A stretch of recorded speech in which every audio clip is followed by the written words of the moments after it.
telecommunications is, of course, the most volatile industry in our world currently, in addition to the stock markets even.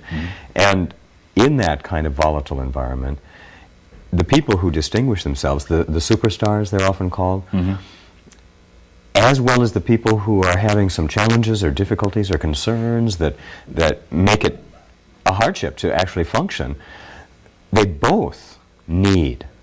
And I had noticed among my teammates, people who were new and stumbling or having some challenges, as well as the people who were already remarkable in their performance, still needed the information that I had learned from you, Bern, about several pieces of the influencing process, of the productivity process, how to sell, how to influence, how to, with integrity, manage our behaviors, to work through our behaviors in a fearless state, not seeing the customer as a stranger.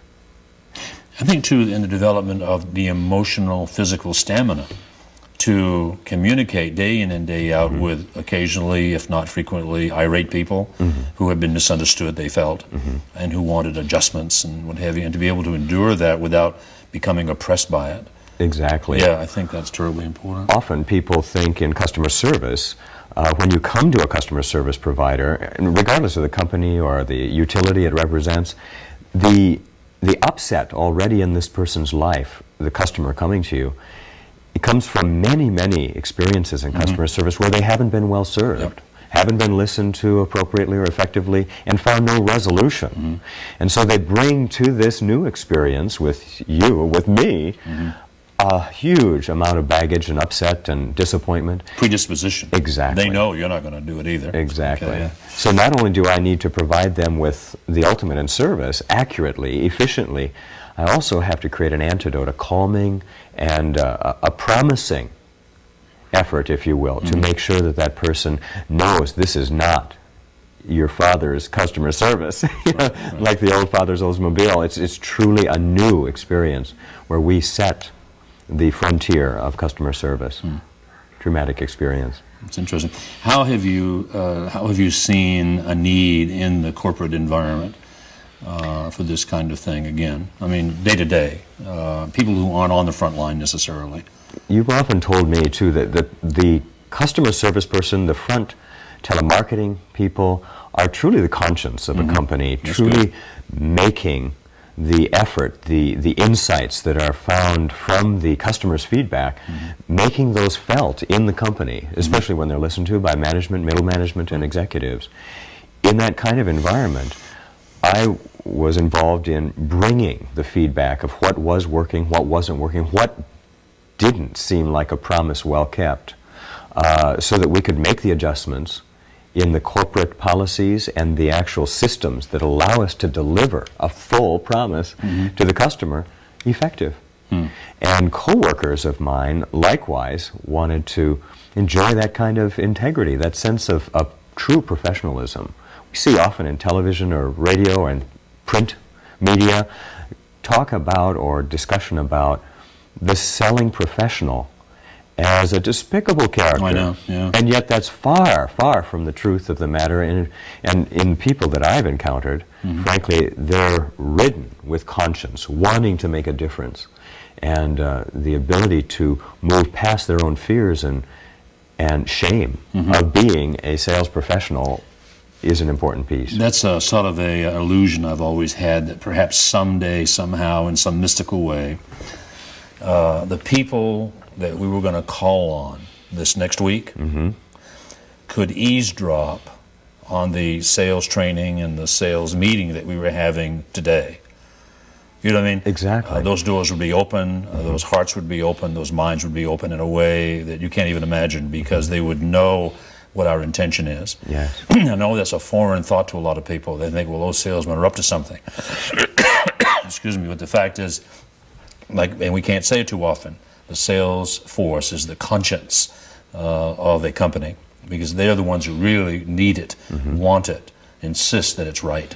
Day in and day out as well, when there are people who come to me with upset years of unaddressed issues that have not been listened to by family, other coworkers, other professionals in their life, other service providers, when they come to my earpiece and bring their concern, a bulk of my job is to actually make certain that they know they're being listened to and that I will own the actual issue and the resolution, even if I have to go off to some other colleague to make the final action or a computer effort that will make their account change. And in some cases, accepting or even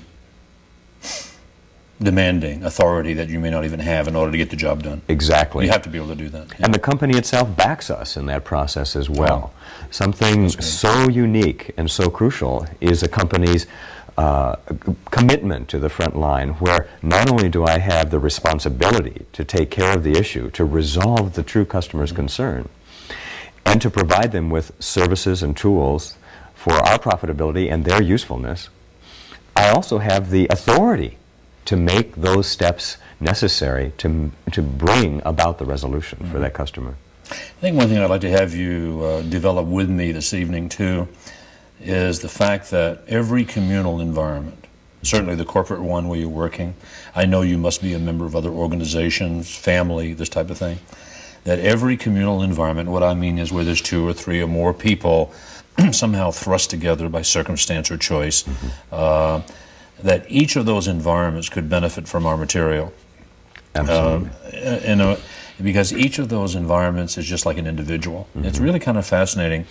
It was some years ago I began to recognize that I could walk into a company, just walk in the front door, and in a matter of a few moments begin to feel that trichotomy that existed there. Now, what I mean by that, to clarify, is that each of us is trichotomous in nature. And if I can draw one of my Dick Tracy-like characters here, that's not too bad. Good one. Yeah.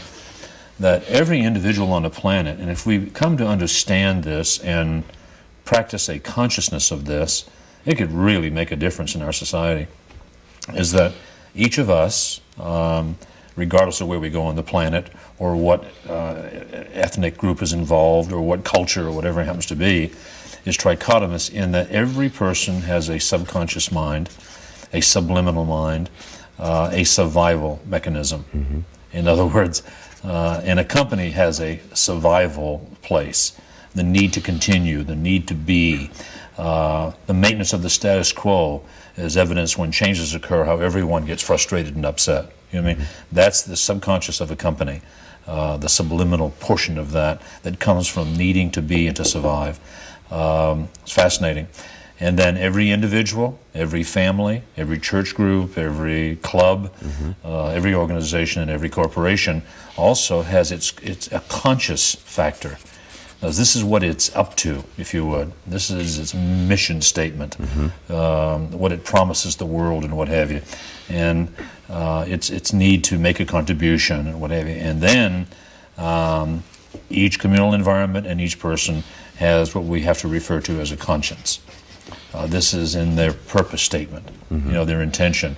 Because every company portends to say that we give incredible service, whatever that means, and that's their intention. Sure. They may not always because of this, you know what I mean? Or they become conscious of the fact that they need to move on and make changes, and so that's upsetting.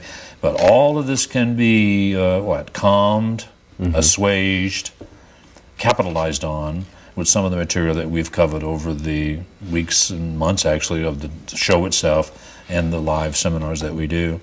Can you make any reference to this and what you've seen out there in the world? I mean, absolutely. When we move from the subconscious behaviors, the desperate survival behaviors, to just eke out, just keep going, the company's, my personal, professional actions and behaviors in the company for the customer's sake, there are times when I know I'm going to have to reinvent what is customer service in order to actually make the difference for this customer to stay with our company. And that does not always mean giving away money or product or services. It most often means actually listening to their true concern. Right. And where we move by caring about the customer, instead of thinking, gosh, I have to get out of here today, I've got some errands to do, my life is a challenge, it's a mess, it's chaotic. Instead, knowing that I'm not about to die during these 8-10 hours worth of work, I'm not about to die so that I can afford to go being conscious.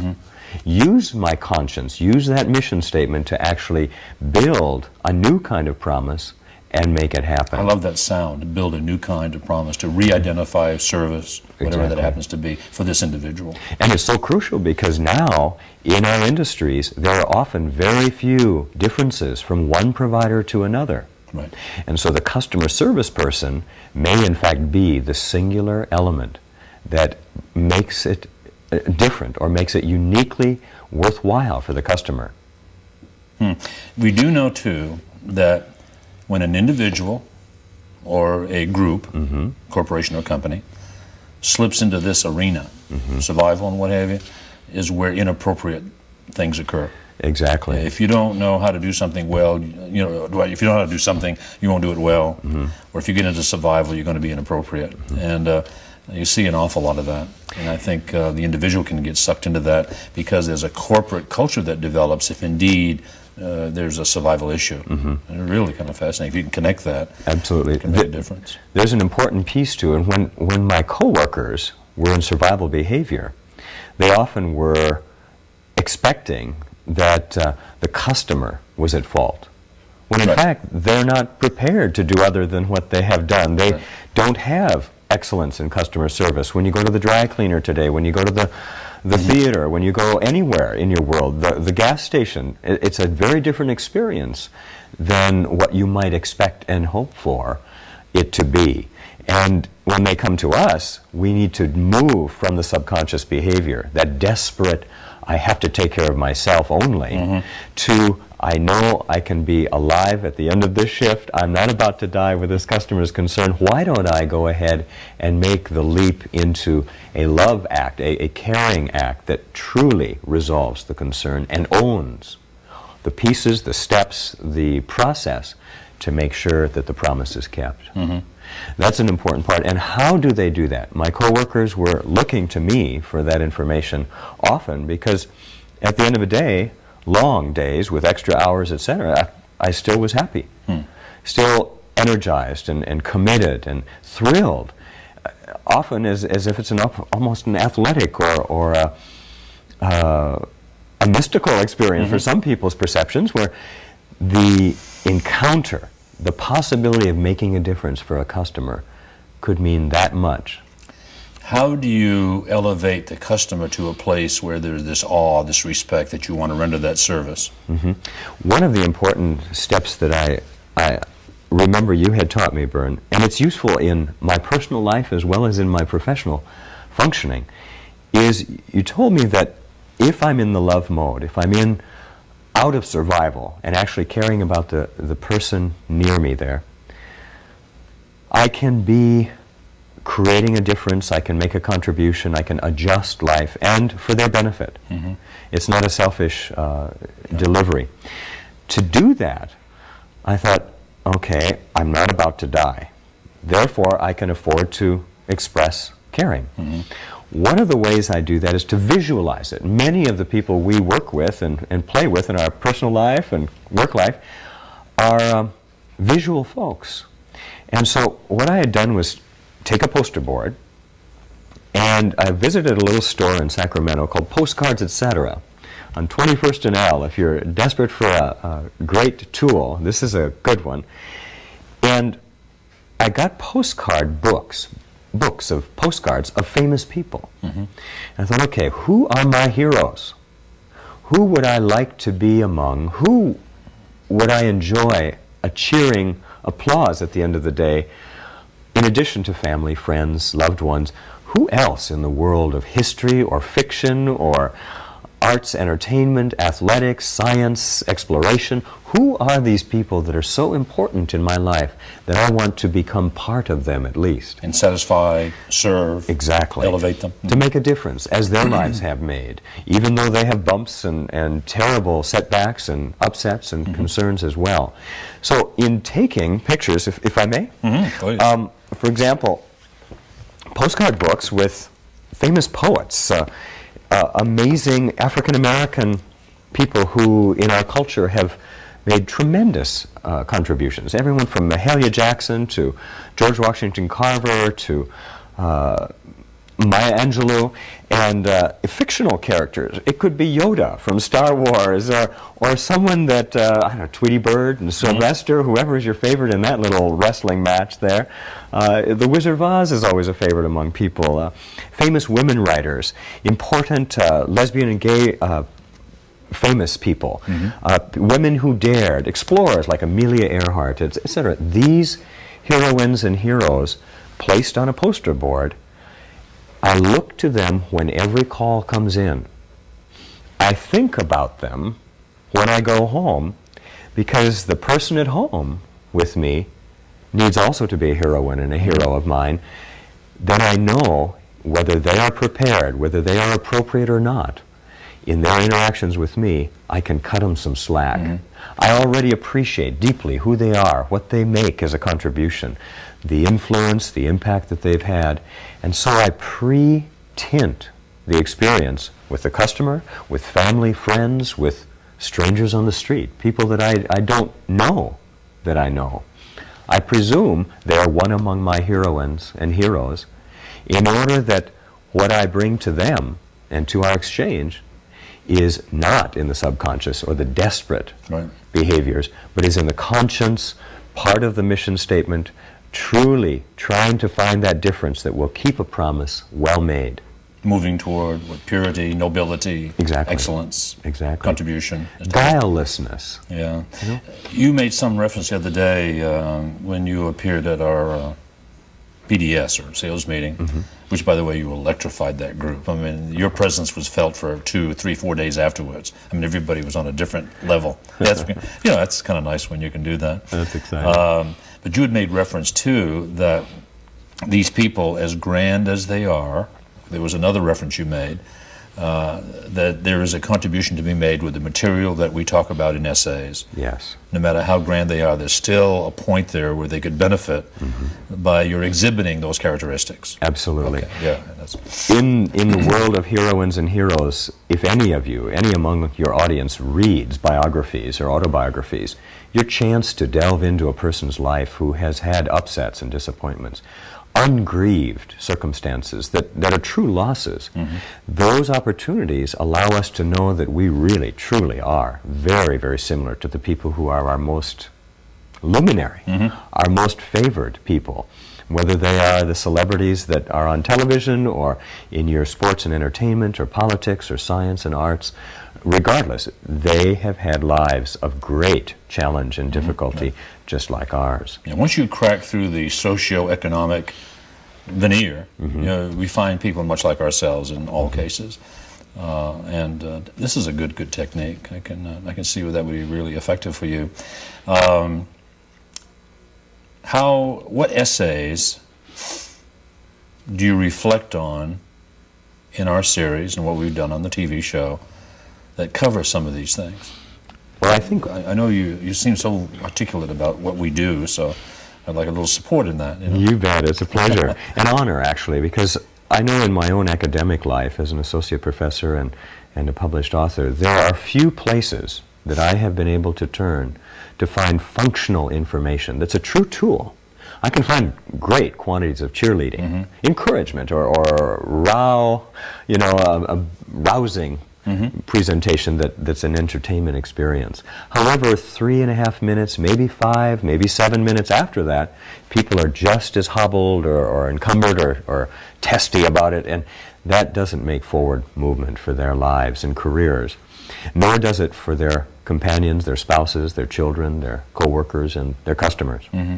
So, in this, I first of all started by selecting a purpose. I actually adopted yours, parts of yours, the idea of exploring, examining, having the courage, the willingness to be a fool, in a sense, or to be considered one, to examine carefully what might be of use and of benefit to other people's lives and careers, and then share it. And if that doesn't work out, if it, for circumstances, doesn't seem to happen, then at least to mark the stumbling stones along the road, right, so that people have a reference point. Say, oh, there was trouble for Stephen, you know. We might want to walk around that one, or at least consider some other teamwork to get around it or through it. The process of having a life's purpose is a powerful change in most people's lives, and to craft one on purpose is a great asset.